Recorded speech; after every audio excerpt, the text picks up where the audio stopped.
In Gomel, when the Ura column arrived there, it was relatively quiet. German aviation had not yet crushed it. A couple of times a day there were raids. 1 or 2 airplanes would arrive, fire a few machine gun bursts from a high altitude and disappear. There were air defense installations around the city and in the city itself, and every German raid was met with a hurricane fire of anti-aircraft guns. The day before, the anti-aircraft guns shot down 1 Messerschmitt. The road of 250 kilometers from Slutsk to Gomel we passed in one day and mail without any trouble. On the way we lost only 2 cars. Lashkevich, who knew these areas well, led the column along small country roads, avoiding the main streams of retreat. There were many troops at Rikitsa and in Gomel, but here there was already relative order and organization. This was especially noticeable after all the chaos and panic through which the column had passed from the border to the Dnieper. The bridges in Rikitsa were well guarded, and the crossing of all the retreating units and civilian refugees was perfectly organized. In Gomel itself there was a hurried work on the organization of defense on the Dnieper line. Here we learned that Marshal Timoshenko was in charge of this area and several armies were being pulled here. I myself was assigned to the post of Chief of Staff of the 14th Section of Military Field Construction, the so-called VPS. The task of such WPS was, taking advantage of the slowdown of the German offensive on the approaches to the Dnieper, to create a temporary strip of fortifications, strongholds for the line of defense, on the left bank. It was time to say goodbye to all those with whom I had travelled from Vysoky to Gomel. I found General Pizarev's apartment. He was very pleased that the superiors appreciated the leadership of the retreat of our entire organization, which led to the fact that more than 65% of the roster at the beginning of the campaign reached Gomel. Of course, I pointed out that my aides on the march, like Lyashkevich, Upali, Lieutenant Borisov, and a few others, were at the proper height and contributed greatly to the success of my mission, the general said, shaking my hand in farewell. Lyashkevich, who had been assigned to the headquarters of the 21st Army, wished me success. I hope that somehow here or elsewhere, but the Germans will be stopped, he said not particularly confidently. I received instructions and a whole folder of drawings of typical devices of anti-tank ditches, forest blockages, machine gun nests, trenches, etc. The centre of the station was in the small town of Chetas, north of Gomel. I was instructed to report to the head of the station the next day. Borisov, Shmatko, for some reason Junior Lieutenant Suvorov from the Polbat, and several other men from the department were also assigned there. I washed, cleaned, changed my clothes and found a working barbershop in town to get a haircut and shave. I had to wait quite a long time. Finally I sat down in a chair and fell into the hands of a female barber. The woman was not old, about 35 years old, clearly of the gypsy type. She worked skillfully, pushing her large breasts, tightly encased in a white overalls, over me. She seemed to do it on purpose. At any rate, every time she touched me like that, she looked into my eyes and winked with her black, mischievous gypsy eyes. "Are you a gypsy?" "I look like one." "Romina the gypsy, I'm a tabor." "A free one." "Would you like a fortune-telling, Captain?" "Give me a chervanate." "I'll tell you the whole truth." "Give me your right hand, good boy." "Come on, don't be afraid." "I won't lie, I'll look here."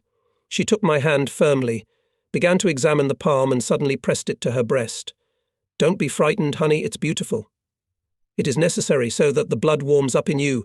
It will be easier to know what awaits you." My blood was really starting to heat up from that touch, and I squeezed her palm lightly. "Don't be spoiled, my dear, don't be spoiled," laughed the gypsy woman, looking closely into my eyes. "You see, she has warmed up the blood, or else you fell asleep.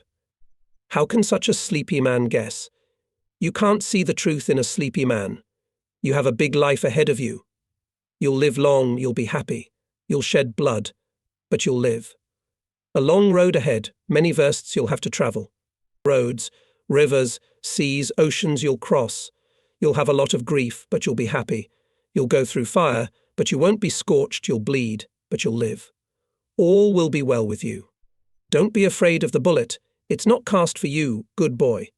Give me a dime for my truth." I paid for the haircut and gave her another 2 tens. Thank you, beautiful. Maybe I'll really survive this case, you will. Truth be told. You were born lucky. Walk healthy, good for you. I would have slept with you, but there is no time, and she laughed happily. I settled down for the night in one of the rooms of a large house occupied by this newborn organization, the UPU. Several rooms were literally crammed with radios of various brands, styles and types, even many homemade ones. One of the staff workers, in response to my question as to why these receivers were here, said these are all requisitioned and surrendered by the population. There was a lot of anti-Soviet and pro-fascist propaganda in the air on all kinds of waves, so there was an order to surrender all the receivers. It is forbidden to receive and use radio receivers, even to receive our stations. Under the guise of listening to Moscow, they are quietly switching to Warsaw, Katowice, Berlin and similar stations. Are you, Captain? A member of the party? No. Why so? Nothing. If a member of the party by permission of the Commissar, some listen. These two receivers here are perfectly all right. Have you been listening yourself? Why? I'm not a party member. They won't give me permission anyway. And without permission it's very dangerous. And what's there to listen to anti-Soviet talk? They probably don't broadcast anything interesting anyway, and the political leadership will tell us what we need to know. There are even headphones on the box, so we can listen without noise. Well, have a rest, Captain. You have an early start tomorrow. Good night, and he left. I settled down on the torn and tattered sofa, and by the light of a dim bulb, began to look through the drawings and instructions I had received earlier. I was alone. All my colleague and fellow retreatants, who were to go with me to Chetas tomorrow, had scattered around the city. Borisov had relatives here in Gomel, others had found themselves cheerful acquaintances, and I began to look through the materials handed over to me. There was nothing particularly interesting.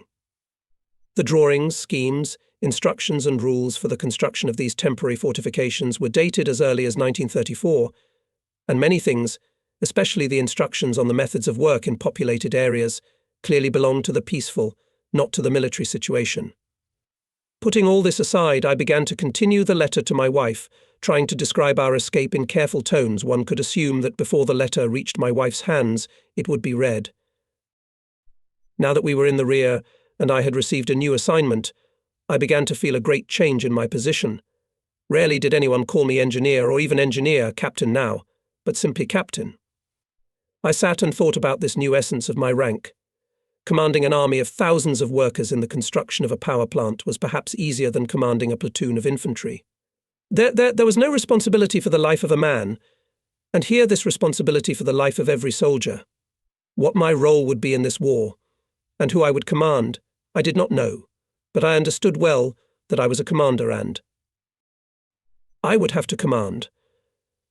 I had always been confident in myself, in my capabilities, knowledge and in my administrative ability to resolve issues on a construction site or in the engineering department, but here I knew nothing, and I did not know myself, what I could and what I was not capable of. And it scared me. There, in Kiev or even in Cheremka, my mistake threatened to punish me and only me, and in these new conditions my mistake can cause the death of dozens of people. I wrote for a long time. The letter turned out a little confused, unclear, as well as my mood. Something terrible was ahead of me, terrible because it was unknown, and not in harmony with the whole life understanding. War, mass murder, destruction, annihilation. ... Goodbye, my dear. It seems to me that I can't say goodbye. Once upon a time, during the end of the War of 14 and the beginning of the Revolution, I remember my mother pressing me to her side and saying, "I am so glad that you are still small, that you will not have to be a participant in this horror. When you grow up, then all wars and revolutions will no longer be possible. I am sure of it, and I thank God that all this is happening now, and not later, when you will be an adult." Wrong, Mum. Wrong, Mum. The air raid sirens wailed. I went to the window and opened it. The whole sky was riddled with searchlights. They were darting across the sky, across the clouds, looking for German airplanes flying somewhere. A little bit was heard the murmur of propellers, then hushed. Blue rays slid in the sky for a few more minutes, and then one by one they went out. Yes, my mother was wrong. We must end this. What does the coming day hold in store for me? I'm sending this letter to our Kiev address, as I think your tour is interrupted. Goodbye. I sealed the letter. Then I went to the receiver. We can listen to no noise. And I plugged in my headphones. Carefully twisting the tuning knob and looking at the doors, I went through the range. I heard different voices, then in German, then in Polish music. Again, someone shouted in German. Then I heard Russian speech, obviously Moscow. The announcer spoke about the levelling of the front, about the elimination of large enemy formations north of Lvov. Then the orchestra played Polushko Pole, and suddenly murderer, paranoid, rabid dog, bandit and unprincipled terrorist in pure Russian, calmly and clearly spoke someone. I cleaned up the tuning. What are you fighting for? Look back and think about what you are going to defend at the cost of your blood, your life. Defend who? Those who made you slaves, the communists, the Jews. Quickly pulling out my headphones, I turned the tuning to Moscow. Someone entered the next room. A pleasant female voice sang out, "You're a girl's share." A girl's share. Leaning back in my chair and covering my eyes, I pretended to enjoy the singing. Are you listening to the radio? The major who was processing my paperwork at the UPU office today walked in.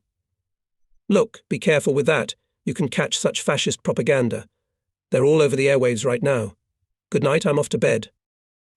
After waiting a few minutes, I put my headphones back on and returned to the same spot on the tuning scale.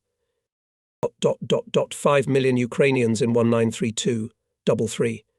And the other nationalities?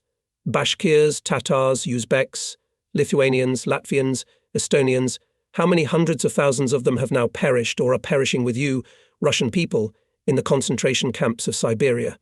And it is here, on the fields of Ukraine and Belarus, that you are going to die, to block the way with your bodies to the armies of the great Germany, coming to save you and your families from the rabid monster Joseph Dzugashvili and the Judeo-communist gang of bandits in the Kremlin. I even felt hot. For the first time in my life I heard such words and expressions about Stalin. I got up, went into another room, then into a third. Everything was quiet, and there was no one in the house. I went back to the receiver again. Come over to us, and we'll all be together once and for all. A door slammed somewhere. I instantly turned the tuning, turned off the receiver, and still wet with sweat and excitement, lay down on my couch. A whole group of commanders came in and began to settle in for the night. Early in the morning, the whole group gathered, received a March ration, and went to Chetas in a 3-ton truck. We drove along the river Soch, through villages. It was quiet and calm, even did not believe that it was war. Peasants were quietly working in the fields, in the vegetable gardens near their huts. Only almost no young men could be seen, all women and teenagers, and old men. In one village we stopped, bought milk and fresh bread. The collective farm authorities allowed us. There was no transport to take us to the reception center, so use it, comrade commanders. By noon we arrived in Chechask. The chief of the site, Major Titov, familiarized me with the planned work, with the working conditions and my duties as chief of staff. On the outlined on the map 3 Verska boundaries, taking into account local conditions, it was necessary to create a line of defense. Mainly an anti-tank ditch in the areas of possible crossing of the Dnieper by the Germans. It was mainly supposed to create anti-tank ditches in open places and forest blockages in forest areas. The LPF had to mobilize the local population to carry out the work. Kolkhozes and state farms provided labor, tools for the works, and the necessary transport, or rather horses. There were 39 servicemen in VPS 14, and this included the command, technical staff, and guards. Do you, Major, believe you can do this job in the time frame expected of us with the forces we have? I asked, after half an hour of familiarizing myself with the plans and assignments. No, but strive for it we must. Besides, it is better to be here than on the right bank, replied Titov, with frank cynicism. In practice, of course, it turned out to be absolute nonsense. Several thousand peasants, most of them women, were rounded up and started to work. The peasants worked only for show and only when one of the bosses was nearby, or else they just stood leaning on their shovels and judged, looking up at the sky. Soon a German airplane appeared and, flying at high altitude, gave a couple of short machine gun bursts. The whole mass of women, with squeals and screams, scattered, throwing their tools on the run. It was impossible to collect them again. They hid in groves, ravines, ran back to the village. Neither the village authorities nor the staff of the UPU could do anything about it. For several days in a row, I spent time in the saddle, riding along the line or to the collective farms directorates to organize the work somehow. Nothing worked. Those who were obliged to provide labor and see to the smooth running of the work, the kolkhoz and village bosses, clearly did not want to do it, and even the local party members only swore and spread their hands. Mothers of their kavinka. What can be done with these women? As soon as they see a sign, they immediately show themselves, and then you have to search all over the village for them all day long, the chairman of the village council told me. How can you do such a job? It was decided to move the headquarters of VPS 14 closer to the line of work, to the large village of Chenia on the low bank of the Dnieper, almost against Zobin. In this whole area, from Gomel and up the Dnieper to Baikov, the Germans were not advancing, and even their aviation did not cause much trouble. I and 4 other workers of the headquarters settled down to have lunch in the house of the railroader Tarasenko, a very nice and cordial, welcoming family. The main attraction there was, of course, Shura, the eldest daughter, a medical student from Smolensk, sweet, cheerful, giggly and singing. She entertained everyone, flirted with everyone a little, played the guitar, sang and brought a special spirit of vigor and fun to these dinners. And her mother, Tarasenko's aunt, as everyone called her, was a cook. Tarasenko himself was seldom at home. He worked at Zobin station as a duty supervisor. And what are you sitting here for, Shura? You need to take your mother and children and evacuate farther to the rear. It's dangerous here. The Germans can cross the Dnieper every day. Then there will be panic. There is still time, I told Shura. Listen to my advice, or there may be all sorts of trouble. I know it, Comrade Pali, I know it well, but what to do? Mother doesn't want to leave here. She was born here, all her relatives, sisters, brothers are here. Dad's a local too. Where can we go? If we leave, their weight will be lost. Everything they've gathered all their lives, they and their parents before that. They won't leave their home, their garden, their orchard. And I won't leave them here alone with the younger ones. That's the way it will be.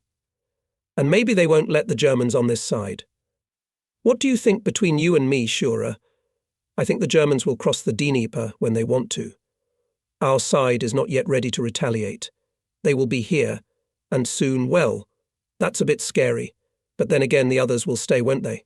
Everybody thinks so. The Germans won't come forever. And someone has to sow bread and plant potatoes even under the Germans. What's there to think about it? It'll happen somehow. One evening we were urgently summoned to the village council. The whole top brass of the village was gathered in the village council. The secretary of the party committee, aka the head of the civil defense squad, said, comrades commanders, we have a report that somewhere near our village operates a group of spies saboteurs. We want to make a night raid and ask for help. This was nothing new. During the few days of the OPF's stay in Chetvena, this was repeated almost every night. The whole front line was plagued by mania. Every night someone was caught, arrested, shot. Everywhere were seen signalers, saboteurs sent to the rear, spies, scouts, provocateurs. A couple of days ago, a civil defense squad headed by its chief mistook the sparks flying out of the chimney of a local resident, Uncle Korch, the collective farm stableman, for an alarm system. They burst into the house with nagans and rifles, frightened Korch himself and his entire family, who were peacefully dining at the table. They questioned the unhappy stableman for a long time as to why, they said, the sparks were flying not constantly, but at intervals. And when Korch's wife tearfully proved that it depended on the number of times she had climbed into the furnace with attack, the defense men calmed down only when she showed them this dependence between the movement of the tack in the furnace full of burning heads and the sheaf of sparks flying out of the chimney. But on this night it turned out to be more interesting. According to 2 Komsomol members patrolling the west end of the neighborhood, they saw 3 or 4 men behind the school on the road, and when the Komsomol members called out to them, they ran off into the honeysuckle. The school, a long 1-story building, stood on a hill behind the village, quite separate, by the road leading to the forest, along which anti-tank ditches were dug and machine gun nests were set up. It was decided to check the school first of all. The whole group of hunters, 20 or even more people, came out of the village and in absolute darkness, in a wide chain, began to approach the school. Stop. "Look, Comrade Captain, look," whispered the chairman of the village council, walking beside me, a rather young and energetic man whom I had met more than once on UPF business. "Look at the window of the left side. There. Again." A dim beam of light, as from a pocket flashlight with a weak battery, made 2 circular motions, went out, and a second later repeated the same motion, went out again, and quite clearly made some sort of signal in Morse code. 2 short and then 3 long flashes, and a few seconds later someone there in the dark school building repeated the signal 2 dots, 3 dashes. Wow, this is no joke. Pass it down the chain, carefully cordon off the entire school. I took out my gun and put a bullet in the barrel. But apparently not everyone got the warning to be careful. A dog barked, and someone in the dark shouted loudly at it, "Sit, skazena.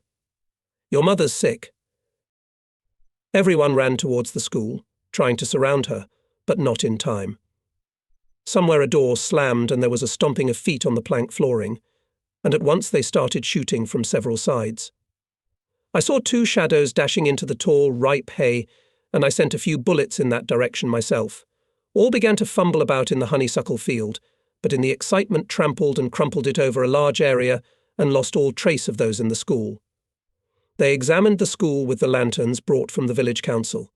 They found only a cigarette butt Bellamorcanol and some burnt matches. But the fact remained someone was giving signals to someone. After fruitless searches they returned to the village council excited, agitated and worried. Spionomania had turned from mania into reality. They sat around the long table in the chairman's office and began to discuss the event. "Who knows Morse code?" I asked. "I do," replied one of the participants. "Have you memorized the signal?" "Yes. 2 dots and 3 dashes, that's 2. So what does 2 mean? What did he mean to convey?" Everyone started making guesses and assumptions. Some, after the shooting near the school, got busy cleaning their guns. I, too, took my TT out of its holster, removed the clip and accidentally, forgetting the rules of gun handling, pulled the trigger. A shot rang out. 1 cartridge was in the muzzle. The bullet hit the ceiling obliquely, knocking off a decent piece of plaster. Everyone looked at me in silence, and I blushed, very stupidly. My fault, I forgot the bullet in the barrel. "Well, the captain's gone rogue, forgetting it. He could have shot us. You can see that you're not a builder, an engineer. You should know your weapons, or you'll get into trouble." These remarks and obvious mockery, evident in the looks and sneers of everyone in the room, were very unpleasant. The situation was saved by a messenger from the headquarters of the UPRPF Comrade Major Titov and you, Captain Pali. "But the order came from Gomel for you both to arrive there in the morning," he said. Titov and I, quickly bidding farewell to our colleagues on the night adventure, went to the headquarters. Schmatko was on duty at headquarters. He reported, "Ordered you, Comrade Major, together with Captain Pali, immediately go to Gomel and report to Colonel Fektistov at the headquarters of the district command. The order to leave immediately. I have already sent for a chauffeur." After a quick cup of tea, we left, taking 3 soldiers with us for protection. We arrived in Gomel at dawn and immediately went to look for the colonel who had summoned us. It was a tired, with eyes red from a sleepless night, nervous and somewhat frazzled, thin and small man. "That's it, comrades. Your OPU has given the order of life. There is no such thing anymore, disbanded. Since July 2nd, the whole front from Bessarabia to the Baltic has been divided into 3 sections: the northwestern under Marshal Voroshilov, the western under Marshal Timoshenko, and the southwestern, where Marshal Budyonny is in command. By order of Comrade Timoshenko, our entire section is being reformed. We must prepare for defense on the Dnieper from Mogilev to Novobelitsa." Titov was ordered to report to the headquarters of the commander of the 117th Infantry Division, located near Baikov, and I, promoted to the rank of engineer major, was appointed commander of a sapper engineering battalion in the 114th Infantry Regiment of the 162nd Division of the Separate Corps of Colonel General Petrovsky. In the order for the 21st Army, among other things, it was said about extraordinary production in the rank of Engineer Major P.N. Palia, due to the submission of Major General Puzyrev, head of the engineering forces of the Western Group. Handing me the order of production, Fektistov grinned. "Are you a relative of this General Puzyrev?" It was unexpected, but also pleasantly tickled my ego major. Puzyrev rewarded me for my activities during the escape, it was clear. Titov looked at me a little skeptically and quipped, "I only advise the newly promoted major to learn how to wield a weapon and not to shoot at his own. Besides, it's not the OPF with shovels and pickaxes. The situation on the front line is unenviable. In any case, I'll pay you back." All other servicemen of our section VPS 14, totaling 37 men, were enrolled in my battalion. We had breakfast in the commander's canteen and drove back to Chechnya. The liquidation of our VPS here, in Chechnya, caused indignation among local workers. How many crops have been ruined, how much land has been hacked up, how much forest has been used up, and all for nothing. What place do these chiefs think with? Anyway, the OPU was liquidated the same evening. I went to Tarasenko's house to say goodbye. Shura was not at home. Tarasenko's aunt sobbed, even cried a little, wished her happiness and promised, if Shura came home early, to send her to the headquarters to say goodbye. During the whole time of our stay in Chechnya, Titov and I lived in a room of a cottage belonging to the secretary and typist of the village council, a brash and insolent woman of about 30, called Klava. Titov quickly established close relations with this Klava and usually slept in her room. At Klava's house lived her relative, Zosia, a pretty young woman. She did all the housework, and Klava did her chores like a servant. This Zosia, according to Klava's stories, was married and lived in Bialystok. Zosia is Polish. Her husband was arrested for counter-revolution. He was a harsh man, and sent to Siberia, and she came to me here because she couldn't live there in Bialystok. So she lives with me. I feel sorry for her. She's my third cousin. She was a little touched when the NKVD took her Kazik away. She misses him, grieves, cries and prays to God. But she's all right, a hard worker, quiet, unrequited, like a little girl. That last evening in Chechnya, Titov and Klava got drunk and went to Klava's room to say goodbye, and I sat on a bench behind the house in the garden, still experiencing a new assignment in the combat unit and my majorcy. I dozed off and woke up from the fact that a woman was sitting next to me and, embracing me with her arm, pressed closely against me. It was Zosia. She snuggled up to me and whispered something in Polish, often repeating Kaziu, Kochani, Kaziu. I embraced her and drew her to me. This woman took me for her obviously very beloved husband, whom she missed. But I felt ashamed of myself. I moved away from Zosia and, taking her by the shoulders, said Zosia, "Wake up, I'm not Kazik, come to your senses." She opened her eyes wide, jumped to her feet, cried and ran into the house. In the morning our whole group, 37 men, under my command, loaded their belongings on a 3-ton Zis to go to Zobin, where our 114th Rifle Regiment was now located. Zosia beckoned me from the corner of the house and I approached. Zosia looked at me with her blue, completely childlike eyes and said in a low voice, "Bardzo dziękuję," pain and something else I didn't understand. She hung a small image on a silk cord around my neck and added, not quite confidently in Russian, "Thank you, mister." Zobin was packed with troops. There were more soldiers in the town than inhabitants, all the premises, all the houses, schools, hospitals, even barns and warehouses, everything was filled with military men. Without much difficulty we found the regimental headquarters. For the headquarters was requisitioned on the outskirts of the city a house of some Jew, a city clerk, and his whole family lived in a barn. Colonel Volkov, the regiment commander, did not show much enthusiasm, meeting his new commander of the Sapper battalion. He looked through all the documents, looking at me skeptically. "Too bad you're not a construction worker. This isn't a logistics job, it's a front-line job. Your battalion serves the entire division and is only administratively subordinate to me. It won't be easy for you. True, there are a couple of good combat commanders in the battalion. but the rank-and-file crap. All kinds of rabble, construction workers, Asians, Uzbeks, and reserve soldiers who have already forgotten which end of the rifle shoots. He called the regimental chief of staff and the clerk, and they gave me all the data about the battalion, its composition, equipment, armament, etc. The battalion was far from being manned. 3 companies and 2 platoons of rifle guards, according to the schedule, should have 780 people, counting commanders, and there were only 432 and 37 arrived with me. With equipment and armament was even worse. The battalion, under the direction of one of the company commanders, on the instructions of the division headquarters, dug trenches and erected various fortifications around Zobin in order to increase its defence from the direction of Bobruisk, which was already in the hands of the Germans. The left flank of this defence rested on the Dnieper, below Zobin, and the right flank was adjacent to the positions occupied by another division, to the north of the town. Until July 8th, my battalion, with the help of the mobilised population of Zobin and several neighbouring villages, feverishly built fortifications, dug trenches, passages, arranged artillery positions and machine gun nests.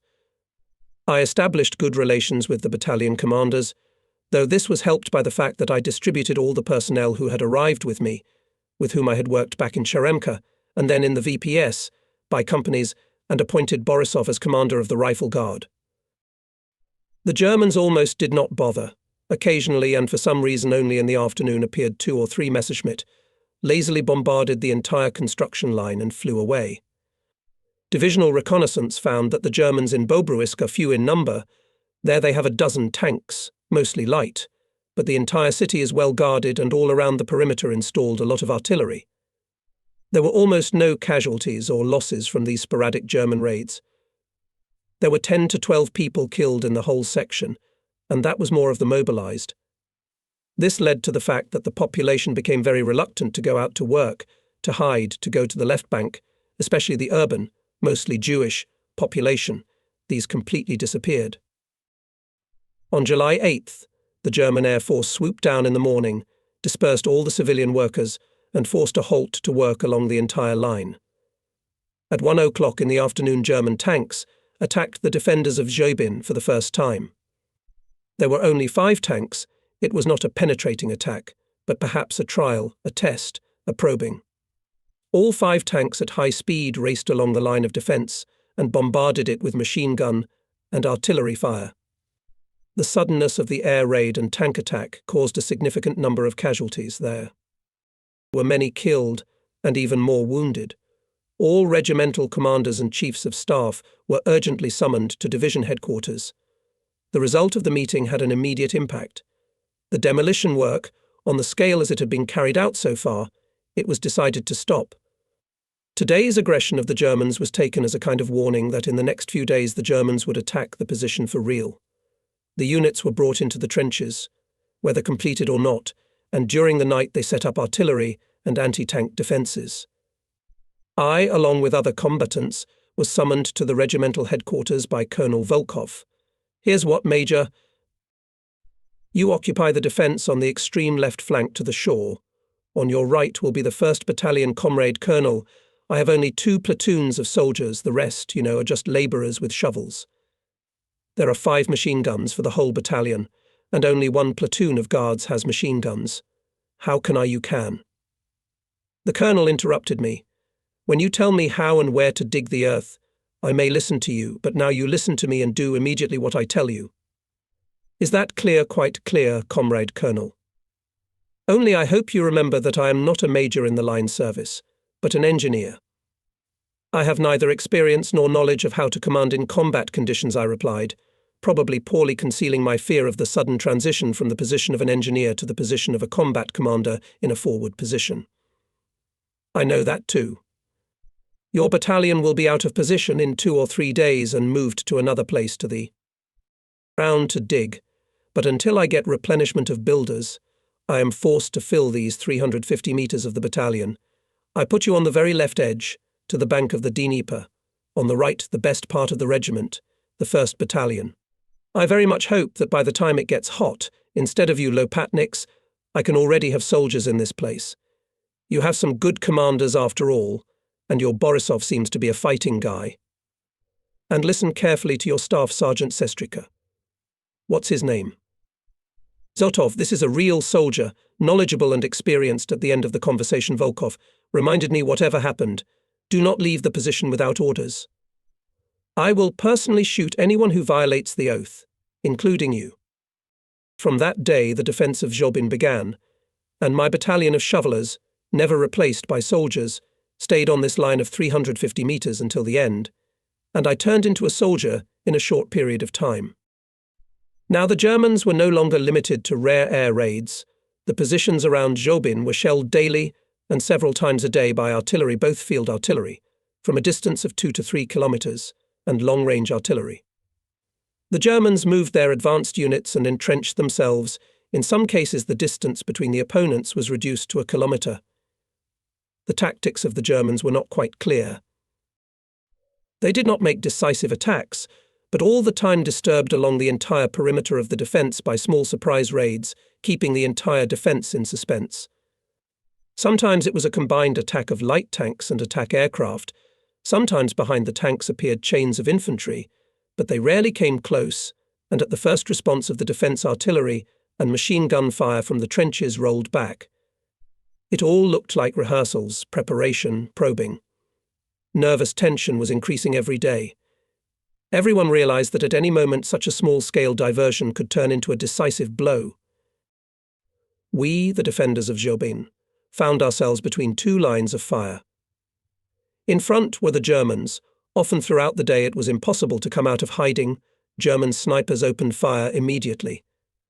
Behind, on all the outskirts of Zobin and near the Dnieper, there were rear outposts or barriers, and some called them Meklis's men. They shot anyone who did not have special permission to leave the front line, and sometimes even those who failed to present such permission in time. Going to the rear was just as dangerous, if not more dangerous, than sitting in a trench on the front line. Even the wounded were checked and examined. On the central section of the defense there were units with a large percentage of so-called Asians, i.e., Uzbeks, Tajiks, Kazakhs. They did not understand well what was going on, did not speak Russian well, and did not want to fight. When the next German attack began, they fell to the bottom of the trench, and it was almost impossible to force them to take combat positions. There were already cases when commanders used their weapons against cowards and traitors. Several were shot there in the trench. After these cases, the number of wounded greatly increased, and most with wounds in the arm or leg. An absolutely unbelievable story came to light. The Asians would put a pilot's cap on their arm or leg and put it out as a target for German snipers. This naive tactic was very soon unravelled, and Meklis's men began to shoot all those wounded in this way, without interrogation, and immediately, searching for them even among others on ambulances or wagons, evacuating the wounded to the rear. They shot them immediately, on the road, so that everyone could see them for the sake of publicity. It helped. Wounded in the hand or foot almost disappeared. The most remarkable figure in my battalion was Sergeant Prokhor Ignatievich Zotov, but his name was rarely known or remembered. For everyone he was Sergeant Sestrichka.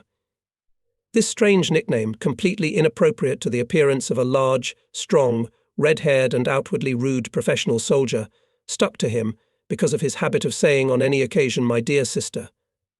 He was a staff sergeant, and when I, on the first day of my arrival, ordered him to call together the entire battalion command staff, he stunned me with an unexpected phrase: "There is to call together the command staff, my dear sister, Comrade Major." And, turning to the duty messenger, in turn ordered, "Hey, Sidorchuk, wipe your snot, my dear sister, call all the commanders to the headquarters. Combat, my dear sister, has arrived. Come on, bring your cavalry. At once." Then I was told that when Marshal Timoshenko was here, and passing through the works, asked the sergeant what his name was, as if he blurted out, "Senior Sergeant Prokhor Zotov, Comrade Marshal, my dear sis." Whether it was so or not, but Sis was a wonderful man and turned out to be an absolutely indispensable mentor, teacher, babysitter and guardian for me in my new role as a commander in a forward position. He did not have the fear of death that is natural to everyone. He could calmly stand under fire if necessary, and he did it simply, without drawing, without flaunting heroism. To me it seemed something simply supernatural. I still could not get used to the shelling and bowed to every bullet that whistled by. "How is it that you, Prokhor Ignatievich, have no fear of death?" I asked Sestrika once, when he walked, without ducking, along the shallowly dug passage of communication between the two trenches. "What's there to be afraid of her, fool? After all, I shall never meet her, Comrade Major, my dear sister. As long as I am alive, there is no her, and when she comes, I won't see her. It will be too late to meet her. And then, Comrade Major, my dear sister, I believe in God. And don't laugh, I believe in him. When the time comes to die, you'll die anyway, either here from a bullet or in a hut on a stove from a disease." Volkov was right. Our extreme left edge of the defence was the quietest area. We were only occasionally shelled by the Germans, but sometimes their tankers approached us, firing lines from their large-caliber machine guns. Zotov organised a group of bottle hunters and once set a tanker on fire. The tank hunters crawled 50 paces ahead and, camouflaged among the hollows with branches of bushes that covered the entire area, waited for the moment when the position of the tank guaranteed a dead corner, and threw a bottle of gasoline. Only once had such a hunter been wounded. Usually they came back alive and without a scratch.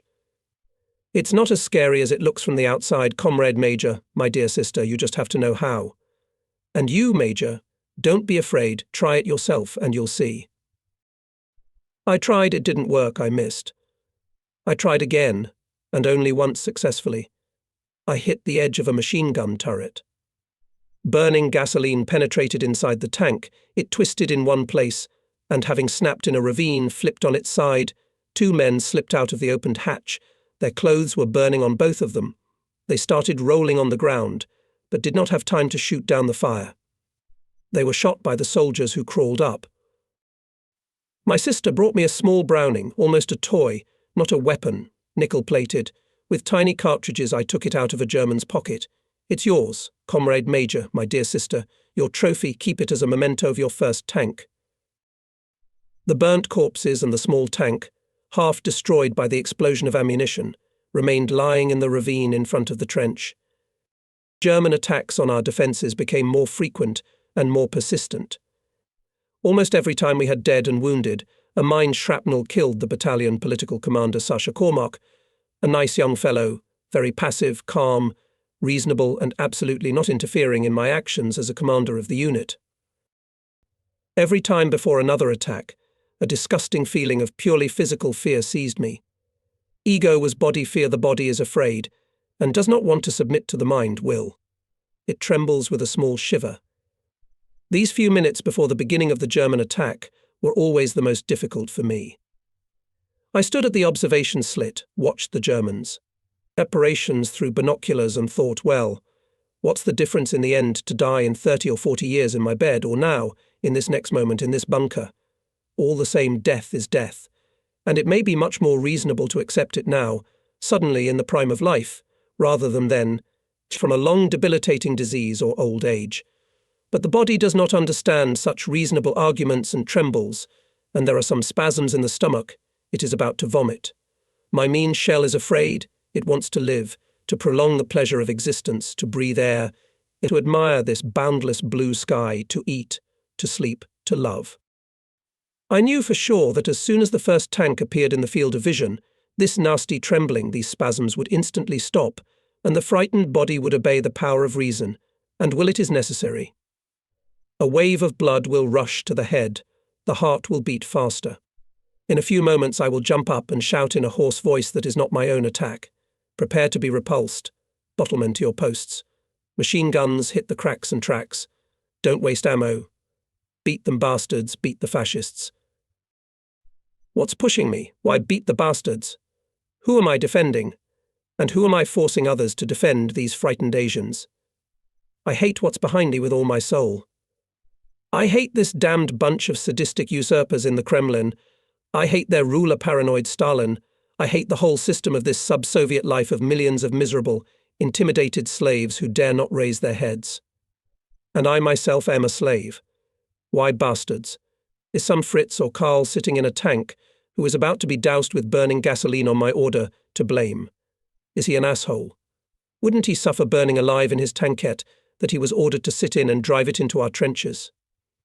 Just as I was ordered, risking my own and here these soldiers' lives, to burn both him and his tank. This time the usual attack scenario was slightly changed. The German tankers concentrated their attack on the centre of the defence and on the right flank, but their infantry got quite close and lay down at a distance of 100 paces between the coastal ravines and willow bushes, and from there began to fire. This fire did no damage. The battalion was all the time taking every opportunity to improve its fortifications and burrowed well into the ground. I walked along the whole of my section.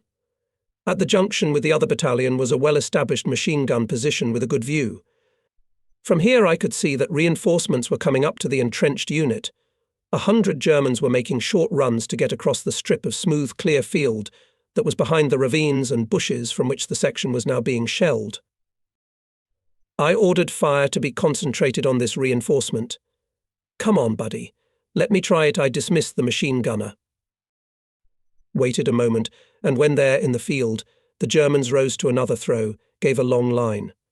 The grey-green figures fell. Some fell, as it was supposed to fall in such a case alive, and some fell, waving their arms and throwing aside the rifle, as it was supposed to fall those who could not get up. How simple. Figures in a shooting gallery. One more time, T-T-T-T-ta-ta-ta. Take your ratchet, my friend, go on. Wait for them to come up, and I didn't finish. The Germans started shelling with mines.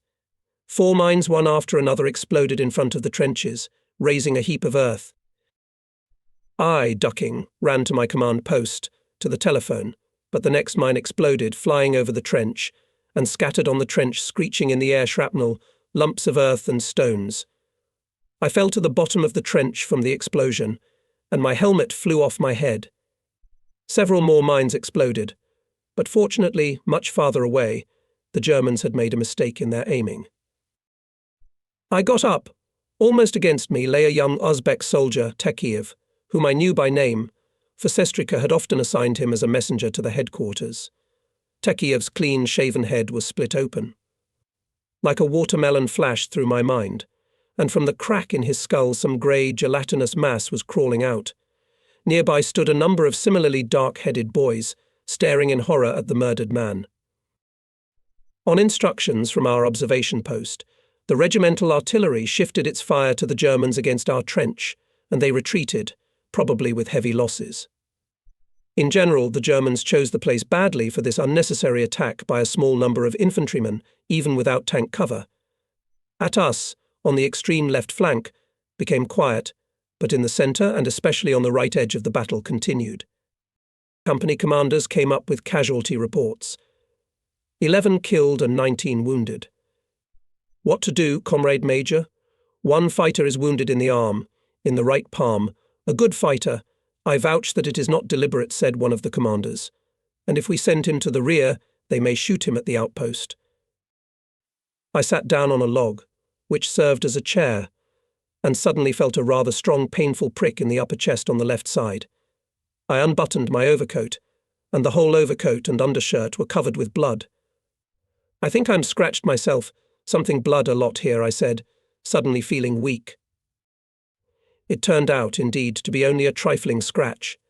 A mine fragment, small and sharp as a razor, broke through the side of the overcoat and entered the body a few millimetres. The icon which Zosia had hung round my neck in the quaternary was also wounded. The enamel had cracked and partially chipped away from the image. An orderly was picking out small shards of enamel with tweezers from the washed wound. See, both the Major and God himself were injured by a single shard. A good sign, my grandmother told me. If the cross falls on the wound, you will live long. But a cross and an icon are probably the same thing. The orderly carefully taped the wound. I remembered about the soldier wounded in the arm and called his commander. He told me it's all right. He had a second wound in his thigh through the flesh. He realized that this was his salvation. We cleaned it, bandaged it, even put on a sticker. He'll pass any inspection. Toward evening, Volkov called me. He said that he was quite satisfied with my command. I, frankly speaking, did not expect from you such zeal. During these days 3 tankers destroyed and won. As it was reported to me, you personally, Well done, Major Pali. I've reported it to the division. Now listen up. Though our intelligence is bad, we know that near Bobrisky we have collected a decent number of tanks, not these tankets, but real ones. In the next few days, maybe even hours, the Germans will strike for real. We will not be able to stop them. We have here, on the right bank, very little of everything that is necessary for resistance, especially against a tank attack. When this strike happens, we will probably get the order to withdraw behind the Dnieper. Prepare your battalion for this possibility, but remember, do not withdraw under any circumstances without orders. Is that clear, Comrade Major? Quite clear, Comrade Colonel, I replied. The night passed quietly. At dawn, having given orders to all the commanders in accordance with Volkov's words, I stood in my commanding position and peered into the German line. It was quiet and calm. Only from the north, from the direction of Rogachev, came the sounds of artillery firing. Like before a thunderstorm, I thought, looking through the slit of my command post at the German positions. Yes, dear Major, here's the thing, my dear sister, as Zotov says, in 3 weeks, and a major made, and presented to the award. Perhaps you'll become a general. A Soviet general. From the NKVD solitary confinement on Chernyshevskaya. A counter-revolutionary, a bourgeois nationalist, an anti-Soviet element, and a major decorated. Here, I didn't have time to write a letter to my wife. Where is she? In Moscow or Kiev. It would be good if she stayed in Moscow. The Germans will take Kiev, for sure they will, if they haven't already. I walked the whole length of the station. The soldiers were sitting at the bottom of the trench, frowning and hungry. For 2 days already there had been interruptions in the supply of food to the front line, seeing me off with glances. How many of them would die today? I went back to my post. I wish I could give them a signal, save yourselves, guys, now. Before the hurricane of death falls on you, get away while you are alive. And I won't say anything to them. On the contrary, I'll drive them towards this hurricane. What is it? On July 19th, the German artillery began to speak at once, along the whole front, at exactly 8:30 a.m., and almost immediately they were answered first by the corps, and then by the heavy artillery of the main command, ARGK, from across the Dnieper. The Germans did not shell the front line. Their fire was concentrated on our field artillery positions half a kilometre behind us and on Zobin itself. It seemed to me that the intensity of German fire was increasing by the minute, and our artillery was losing momentum, especially the ARGC, and Borisov noticed this. They will soon be silent. They have no shells. The Germans stopped firing, and their attack aviation appeared. The attacking aircraft, almost at strafing flight, attacked along the entire line of defence, starting their attack from our left flank. Since my battalion was at the very slope to the river, we almost never came under machine gun fire from the attacking planes. Only on the very right edge of my section there were hits, but the next battalion already had many dead and wounded. 2 German planes were shot down by our anti-aircraft defence, one over Zobin and the other when flying to attack, over the Dnieper. The attack planes were still continuing their work when the observers shouted tanks. Tanks, lots of them. From my seat I saw them too. Lots of them. In my field of vision I counted more than 24 of them. They were real, medium-sized tanks with guns. The direction of their attack was towards the central part of the defence. Well, that's the end. They will crush us, I thought, but did not have time to even continue my thought, as the order was received on the phone. Pali, reel in the rods. Quickly. We are retreating behind the Dnieper. Roll down to the river. The 1st Battalion is taking your place. Quickly, along the river to the bridges. I barely had time to give the command, as the men of the 1st Battalion had already started to take our places. Sergeant Nurse and I and a few other men were the last to roll down to the river. Down by the water there were many bushes of crabapple and tall reeds. It was difficult to get through this thicket, and we lost a lot of time while we jumped out to the water. It was at least half a kilometre to the bridges in Zobin. I saw from afar that there was a traffic jam ahead, on the narrow sandy path along the water. Overtaking the soldiers, I ran to the place. A young lieutenant, the commander of the outpost, with a face twisted with anger, waving his arms and swearing, was standing in front of Borisov, and behind him on the sand sat about 30 soldiers surrounded by men from Borisov's guard unit. All of them, including the swearing lieutenant, were disarmed. Seeing me, the lieutenant began to shout, "Comrade Major, I am the commander of the outpost. The order is not to let anyone through to the rear, and he. This is treason, he should be shot." I demanded. It turned out that this kid didn't know yet that all the units were leaving Zobin and withdrawing behind the Dnieper. When our soldiers wanted to go to the bridges, he put out his machine gunners and ordered everyone to return to their positions. Borisov, who had arrived, managed to disarm these Meklis's men. When, at last, I convinced him that he too should run to the crossing as soon as possible, and especially when he saw that ahead of him people, many hundreds of them, were pouring down from the high bank like peas from a dustpan. In complete panic, he also rushed to run with his soldiers, forgetting to take his weapons. It was already a panic flight. No units, no soldiers, no commanders, only a crowd of fleeing people, gripped by fear and trying to save their lives. There was no command, no discipline, no organized withdrawal, and in such a state of the crowd nothing could be done. Those who had rolled down to the river rushed along the bank. Some rushed to the bridges, others, for some reason, ran towards my battalion, which was still in relative order, and at last a good number, having thrown their things and arms behind them, jumped into the water and swam to the other bank, being carried obliquely by the current of the river. In the mass of fleeing I lost all my men and commanders. With me were only Sergeant Nurse, Borisov and a dozen more soldiers from the guard platoon. In one place ahead the cliff came very close to the water, leaving a narrow strip of wet sand. There the crowd of those heading for the bridges was growing and slowly seeped through the narrow place, like through the neck of a bottle. More and more people rushed off the cliff, and the crowd at the bottleneck on the bank ahead continued to grow. We had no other way out. We all took off our shoes, threw everything that could hinder us, including weapons, and threw ourselves into the river. As we held on together, helping each other, the current began to carry us down the Dnieper. I began to choke. I had neither training nor sufficient strength to swim such long distances. Zotov fumbled for a shoal with his feet, and we were all able to take a break. For me it was absolutely necessary.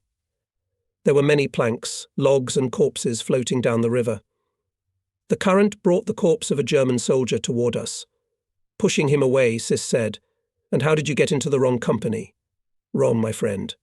At the place where we started our swimming there were already Germans both on the cliffs above and below, near the water. From the place of our rest we could clearly see crowds of Red Army soldiers standing with their hands raised up. Right against our shoal on the shore appeared German automobiles, and soldiers jumped out of them. The distance was not more than 150 meters. They immediately saw our group, which was closely packed on the bank, and began to fire at us with automatic rifles. We rushed in different directions, diving into the depths. I took in a little air and, after staying underwater for a few seconds, surfaced, took in a lungful of air, and dived again.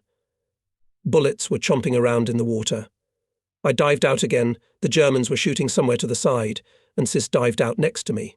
"Cling to the log, Major, my dear Sis," he shouted, pushing a decent-sized log toward me. The German soldiers again let a few lines fly in our direction. The log hit me in the shoulder, I ducked under it, and finding myself on the other side of it, looked back. Sis was gone, only a small bloodstain blurred on the surface. Prokhor Ignatievich is dead. My dear sister, I thought. At last I have met my death, a strong double explosion sounded.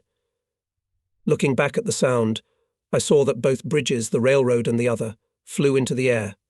From a distance it seemed to me that among the flying debris, tumbling in the air, flew and human figures. When I reached the shore, wading chest deep in water through a marshy meadow, I met Borisov and 2 soldiers. The others had either drowned or been shot by the Germans, or perhaps lost somewhere in the swamp. In the afternoon, with wounded legs, barely alive from fatigue, we reached the road. Here we organized assembly points, first medical aid and food distribution. By nightfall we joined our 114th Regiment, or rather that crowd of tired, dirty, exhausted soldiers that remained of the regiment. Colonel Volkov and his Chief of Staff Dubrovsky had been killed. My Vice Chief Major Titov was appointed acting regimental commander, who, he said, never made it to Rogachev. The Germans were already there. A group of commanders sat around the fire, dried their uniforms, cleaned weapons, who had them left, drank hot tea with a strong admixture of vodka, and swore. Defeat. Total annihilation. No supplies. My fighters had 15 rounds of ammunition when the attack began, and the machine gunners had 2 ribbons each. Konkor Petrovsky shot himself. The bridges were blown up when we still had men on them. There were 20,000 left on the other side of the river. Why the devil was it necessary to organize this defense, if the combat support was only for an hour and a half? No artillery or air support. The whole corps was simply thrown into the jaws of the Germans. And all this was interspersed with profanity addressed to the army command, the centre, and even the top commanders themselves. Political instructors kept silent, and the more the commanders drank hot tea with admixture, the louder was the swearing. The Germans did not force the Dnieper. There was a relative calm. Sometimes artillery fire started, sometimes German airplanes appeared, shot, and were driven away by anti-aircraft guns. There were only about 200 men left in my battalion. How many were killed? How many were captured? How many ran away no one knew. From Zobin all the way to Gomel there was work to restore, at least to some extent, the combat effectiveness of the defeated units. I went from the battalion location to Chetvania a couple of times, went to Tarasenko's house. Everything was the same there, as if the war had never happened.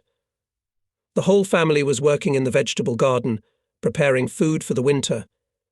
Klava left and took Zosia with her, and the house was empty, with boarded-up windows. Once I went to the village council to listen to the radio and came across a group of green deserters, as they were called. They were a dangerous people. They abandoned their units and went on the rampage in the forests, or hid in villages waiting for the Germans to come, and then they came out with their hands up and surrendered. If they were caught by order of the command, they were shot on the spot, so knowing their fate, they, these Greens, desperately resisted arrest and killed anyone who discovered them, or who could denounce them. I, walking along a small ravine, noticed some soldiers in the bushes. Stopping, I asked them what unit they were and what they were doing here. Suddenly I was surrounded by them, about 10 men. "What unit are we?" "We forgot, Comrade Commander. We are tired, so we decided to rest," said one of them, apparently playing the role of a leader. I offered them to come with me and temporarily join my unit. I realized who I was dealing with and decided to be a little snivelling. My position was very dangerous. "Much obliged, Comrade Major," replied the ringleader mockingly.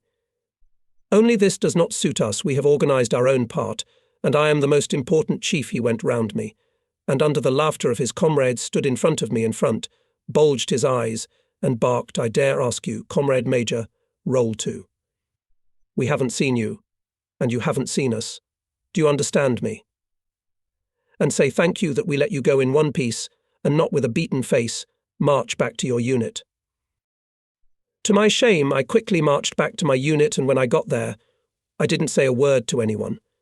I had nothing to brag about, and I got cold feet. In the evening of July 25th, I sat in my tent and wanted to finish the letter to my wife, which I had not finished several times already. And again, I didn't finish it. It was impossible to write frankly about what was going on around me, and it was shameful to write something patriotic in front of my wife, as she would have felt the falsity at once.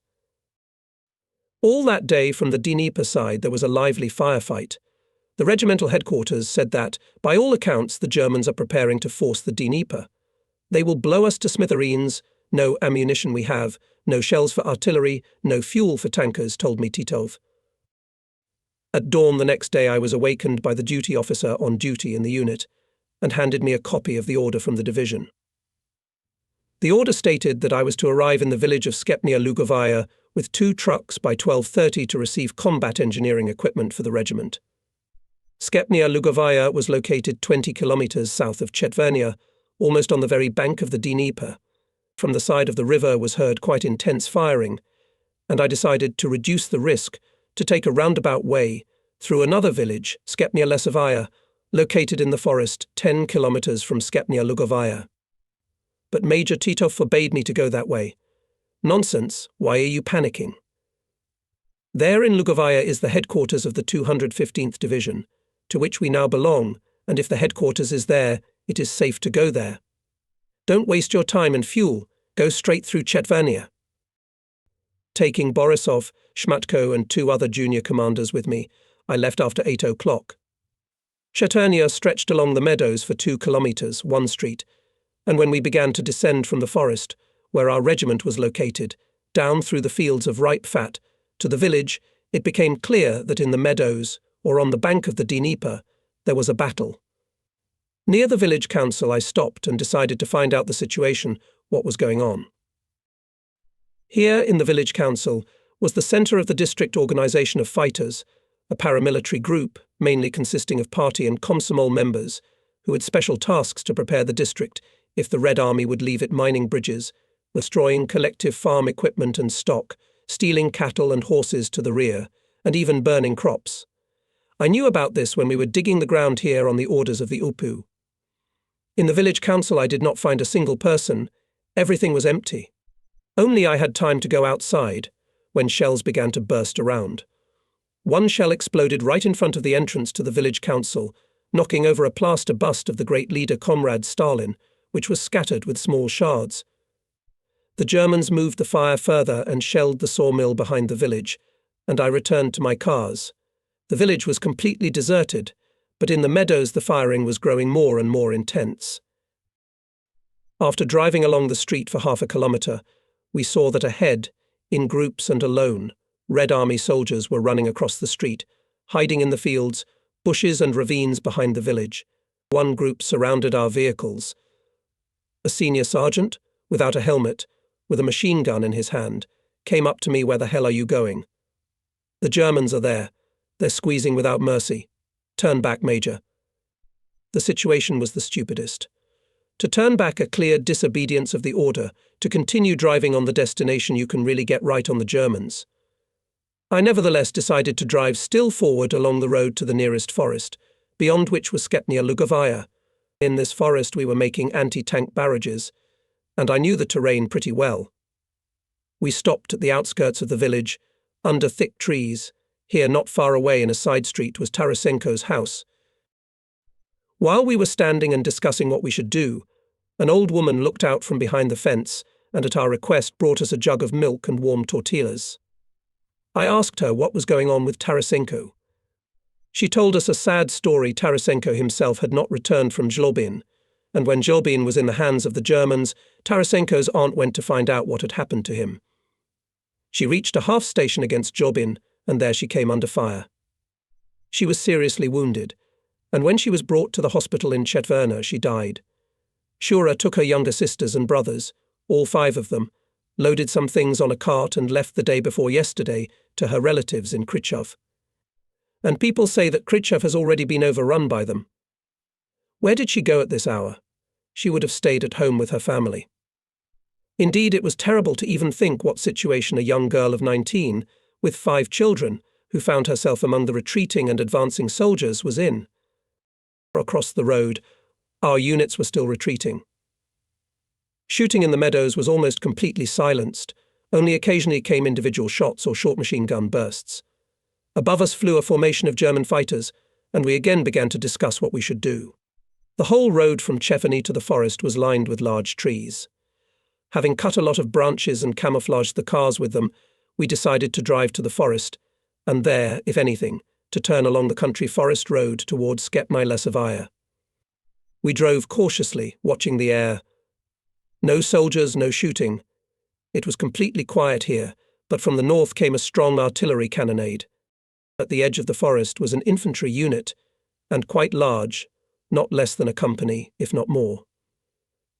The captain came up and asked who we were, where we were going, and why we were going. I showed him a copy of the order. When I asked him if it was possible to go to Skepnia Lugovaya, he answered very calmly and confidently, "Now it is possible." It was their stray detachment that broke through the Dnieper. All of them were killed, and in Skepna is the headquarters of our 215th. It's strong there now. The captain smelled strongly of alcohol. Another car approached, a passenger car, with 5 young lieutenants. They were on their way to Gomel, to the headquarters of the 21st Army, and asked permission to join our column there near Chetveny. We came under such fire that we barely got away. "Where are the Germans now?" asked one of them. "There are none on this side of the Dnieper. Only corpses lying in the meadows," said the captain. Only near the edge of the forest were Red Army soldiers visible. Further on the forest was completely deserted and quiet. As we were leaving the woods, a passenger car with the lieutenants overtook us and quickly began to move forward along the road. Suddenly it swerved several times, was enveloped in a cloud of dust and smoke, and exploded. Our chauffeur screamed, let the steering wheel out of his hands and fell headfirst. The car skidded down the road, rolled into a ditch, and hit a pile of rubble. The cab windows shattered, and an explosion sounded in the back of the truck. We came under direct fire. I jumped out of the cab and fell on my outstretched arms into the ditch, stunned by the explosion and the fall, experiencing severe pain in my arm and leg. Quite instinctively, I tried to unbuckle my holster and pull out my Tula pistol with a single thought in my head: Germans. Germans. Right on top of them. I didn't have time to pull the weapon out. Halt, halt, handy hook. Several soldiers piled on top of me and, grabbing me by the arms, dragged me out onto the road. On both sides of the road, in a wide arc across the fields, was a thin chain of Germans. A young German officer stood over me and looked at me with a smile, lying in the dust on the road at his feet. I, standing up, looked back. The passenger car with the lieutenants was burning in front, and behind, closer to the forest, my second Zeiss was burning. There is, of course, a huge difference between the feelings of a man captured in a large mass, when hundreds and thousands of soldiers, in a hopeless situation, throw down their weapons and raise their hands, and the feelings of one man who suddenly found himself face to face with a group of enemies, pointing at him the muzzles of their automatic rifles. One wrong step, gesture, or the slightest mistake, and instead of a living prisoner on the ground, would be a corpse with a shot through the head. I realized this at once. The soldier's machine gun was almost touching my head. In any position, the transition of a soldier to the position of a prisoner is accompanied by a psychological shock. But this shock is much more tangible and painful for a loner than for one of many. The soldiers stripped me of my gun plate and gun belt, then they gutted all my belongings from my pockets. The officer asked something, but my knowledge of German was more than limited, and I only kept saying Deutsche nicht verstehen, nicht sprechen. As he sorted through my things, the officer shook his head and smilingly said, "Das ist schade, sehr schade." He put a cigarette case, a lighter, a comb and a handkerchief in my cap, and the rest he poured into a canvas soldier's bag. He gave the cap to me and the bag to the soldier. Then he took my clipboard and showed it to me. The clipboard was shot through with a bullet. Only at that moment I realized that I was wounded, and that the severe pain in my leg was not from the impact of the fall, but from the pain of the wound. My leg was completely numb, and my boot was wet and warm. The officer said something, the soldiers laughed, and I suddenly felt faint and lay down right in the road dust. The officer gave a command and followed the retreating chain, and the soldiers followed him. It seemed to me that they had left me on the road. One of the soldiers suddenly turned sharply towards me and pointed his machine gun at me. I rushed to the side, and from a sharp pain in my leg, or maybe from fright, I lost consciousness. Obviously, it was only one moment. When I woke up, I saw that the soldiers were laughing, and the one who pointed his weapon at me waved goodbye. Two soldiers remained with me. They were laughing and trying to say something to me, but I continued to lie there and did not understand anything. All these soldiers, like their commander, were tall, healthy young blondes, with the sleeves of their uniforms rolled up to the elbow, with round steel helmets clipped to their belts. On the sleeves and on the helmets were the insignia SS 310. My escorts kept murmuring something. Then, losing patience, one of them picked me up under my arms and set me on my feet, but as soon as he stopped holding me, I settled back on the road, my leg completely swollen, and the pain in my wound becoming completely unbearable. What about the others, I thought. Remembering my companions, mein Soldaten, I asked Ali Tot. Alles kaputt, said one of the soldiers as if apologizing, handing another his automatic rifle. He bent towards me, and, taking my hand, deftly threw my body over his back and walked along the side of the road. He carried my 85 pounds easily and freely, talking to his comrade. As the soldiers passed the still smouldering and smoking car, I saw the charred corpses of the lieutenants. Towards them, cars with soldiers were coming along the road. They were shouting something. Probably they won't kill me, I thought. They can kill me here on the road. There's no point in labouring and dragging me somewhere. They brought me to the field sanitary station. At the very edge of the village, soldiers were putting up a big tent and unpacking boxes. A white flag with a red cross was hanging on the mast. Under a small tarpaulin awning stood a number of camp beds. I was placed on one of them. There were no other wounded. A man in a white coat came over, an orderly by the look of him. He cut my pants and cleaned my wound, then shouted something. 2 more men came out of a large truck, also marked with a red cross. They gave me a shot in the thigh and pulled the bullet out. I don't know what the shot was for. I lost consciousness from the sharp pain. Then they put a yellow smelly ointment on the wound and bandaged my leg. From the words of my operators, and from their smiles and gestures, I realized that the wound was nothing. And indeed, in a few minutes the pain began to subside and sensitivity returned to the whole leg. But that was not all. They sat me down and began to take off my overalls. When I sat down, I felt something hard, and then I remembered. In the back pocket of my pants I had that small nickel-plated Browning, which Sergeant Nurse had taken out of the pocket of the killed German when I lit my first and last tank on fire with a bottle of gasoline and presented it to me as a trophy. The soldiers searching me on the front line were not attentive enough.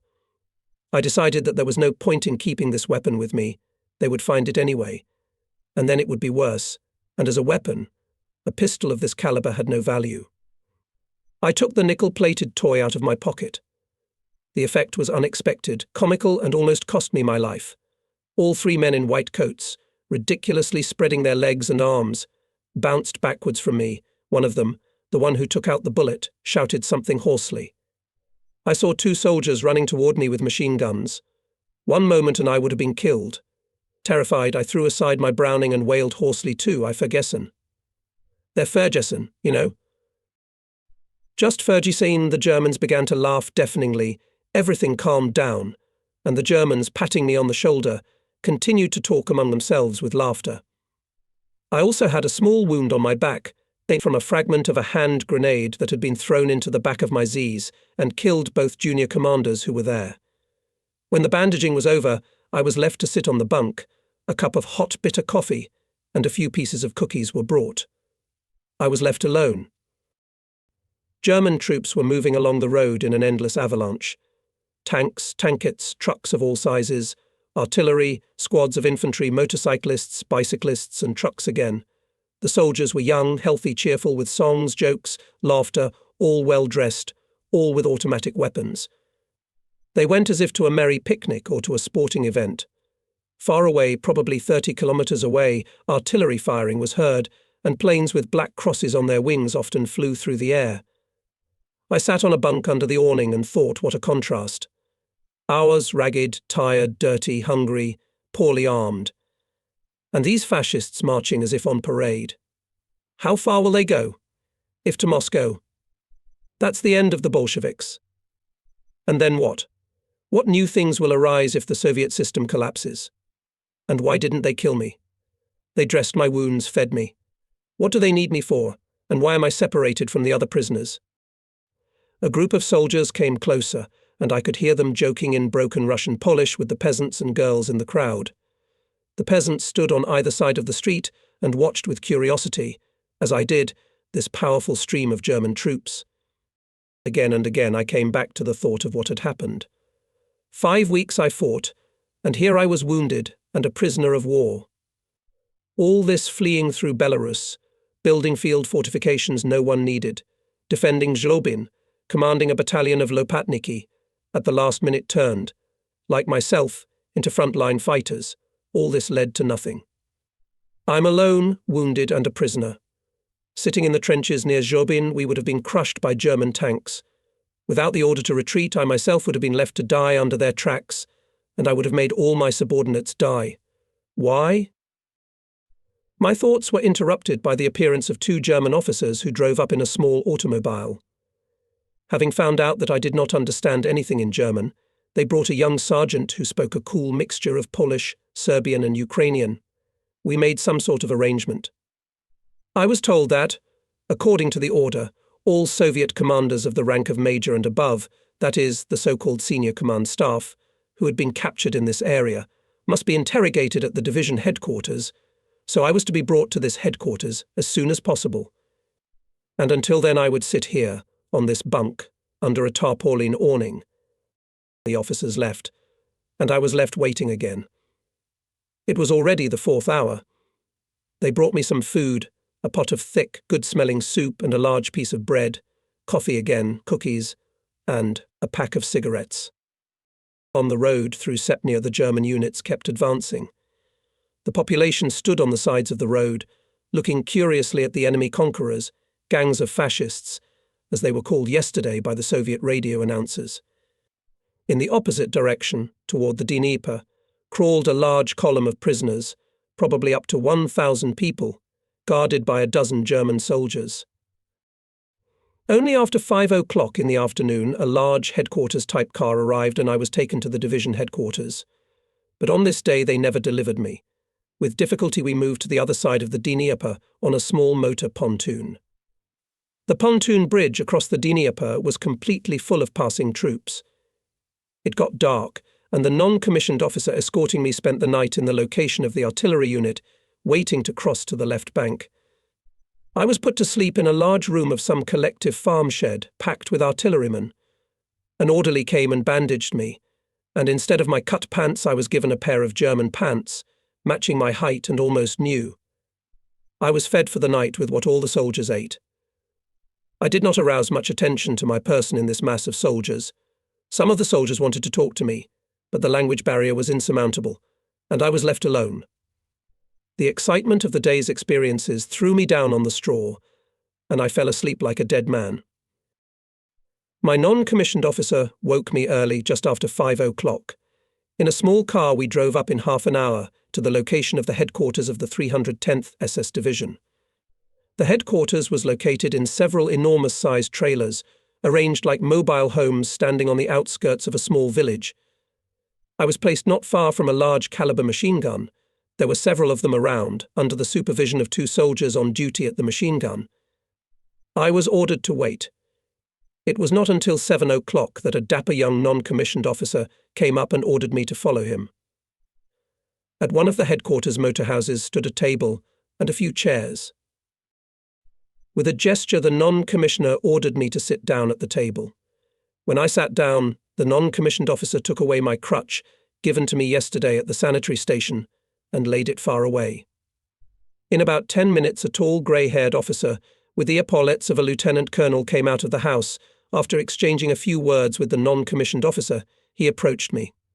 "Hello, Major," he said in Russian, and extended his hand to me. He sat down opposite me at the table and briefly explained to me why I was here and what he wanted from me. First, he wanted to talk on various topics and ask a number of informal questions of interest to the German command in general, and him personally in particular, and then to conduct a formal interrogation with filling out the appropriate documents. The lieutenant colonel's name was Karl Heinrichovich Brutner. Before the beginning of the unofficial part came a soldier and brought breakfast to the lieutenant colonel and me. Such a breakfast I had not had since the beginning of the war. First, Brutner, obviously in order to arouse my confidence, told me about himself. He was born and raised in Russia and graduated from gymnasium in Moscow, where his father was for many years a representative of some German firm. The whole Brutner family had returned to Germany just before the outbreak of war in 1914. He taught history at the university, dealing with the Slavs in general and Russia in particular. According to him, he was seconded to this section of the front with the task of gathering as much material as possible about the present state of the Soviet Union, mainly in the field of the mood of the population, the soldiers and commanders of the Red Army, their attitude toward the government, their political views, psychology, etc. Then he began to question me about who I was, what I had been doing, and what my political beliefs were. From the outside, the picture was, of course, very strange. Two people were sitting at the same table, having breakfast: a German lieutenant colonel, clean, well-shaven and smelling of cologne, and a Soviet major in a torn and blood-stained uniform, German soldier's pants, unshaven, dirty and tired. I answered the lieutenant colonel's questions sparingly, cautiously, not really understanding what this strange conversation was leading to and what this German professor in military uniform wanted from me. But the professor was not embarrassed by this, and from time to time, between questions, he made whole speeches, apparently being carried away by his own words. We need information, knowledge and understanding of the situation, of the conditions in which you lived, understanding of the thoughts and moods of the mass of ordinary people, the military, intellectuals, scientists, of your entire country, which very soon will come under our control, and we will be responsible for the complete restructuring of your entire society, the state system, and the entire life of the millions inhabiting the former Soviet Union. When I remarked that perhaps it was a little early to say former, about the Soviet Union stretching to the Pacific Ocean, sitting on the right bank of the Dnieper, Bruckner objected, "No, it is not early. For you personally, the war is already over. Now, in a quiet and safe place, you will wait for its general end, and then in 3 or 4 months, at most 6 months, you will return to your family, to your business. All the information we are collecting now, we need it not for military operations, not to ensure victory we have already won, but for the post-war period. A period not of destruction, but of creation." He talked, and I wanted to sleep. A soldier brought a bag with my belongings, taken from me yesterday at the moment of my capture.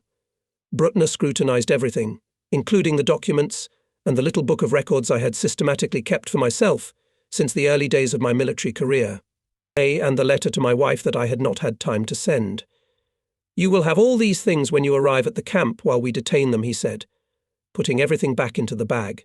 "You must understand what I am saying.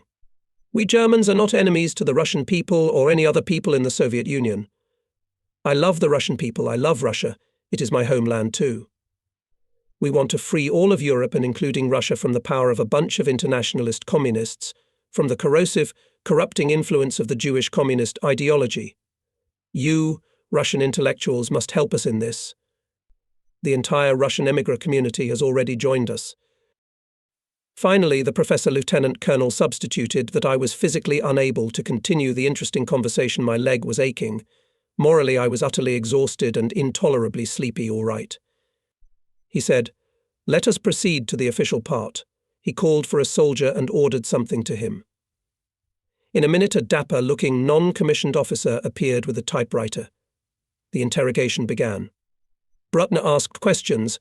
My answers were translated into German, and the non-commissioner tapped them out on the typewriter on a special form.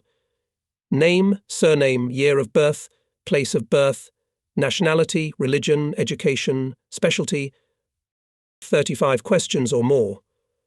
I could hardly comprehend the questions and answered them. Bruckner apparently lost all interest in me. As soon as my answer to the last question was typed, he rose and, without giving me his hand, said dryly, "This is the end of it. I regret that you either did not understand what I told you or did not want to understand. I advise you to familiarize yourself more closely with the ideas of National Socialism in the camp. For all your future life it will be very important. Goodbye." Bruckner left. The soldier gave me my crutch and took me again under the guard of the machine gunners. From afar I saw that a car had pulled up and 2 Soviet commanders came out of it, and they were seated at the same table where I had been sitting for an hour and a half. I, lying under a tree on the grass, fell asleep. Already at noon I was awakened by a young, almost boyish, non-commissioned officer. In very clear, with a slight accent, Russian, he said, "Mr. Major, you will be taken to the POW assembly point. It is not far from here, and then you will be taken to Germany to the central camp for officers."